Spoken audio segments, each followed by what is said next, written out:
Why has Russia stayed where it is east of the Dnper River for the last 3 years? For the reason that President Putin does not want to give NATO an excuse to attack Russia.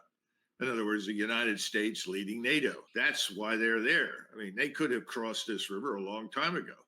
And then the stupid remark that you get from the likes of Kellogg is, well, why haven't they done that yet? Because they're not stupid like you, General. They're trying to avoid a general war.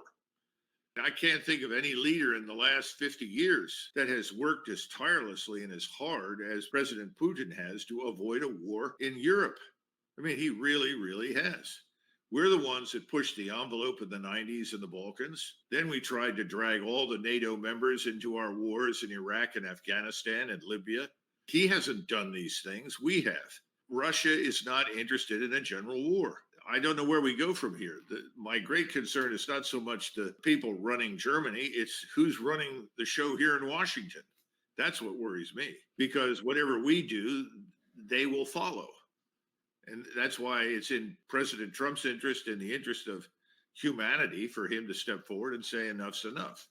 Instead, he likes to play the role of the great father who is sorting the children out that just don't understand and threatening this man Putin who just doesn't understand he must end this war, as though no one else has a role in ending anything. It's depressing. And so you get people like Zelensky, who are well funded by all the wrong people and represent, a disastrous future for Ukraine and Europe.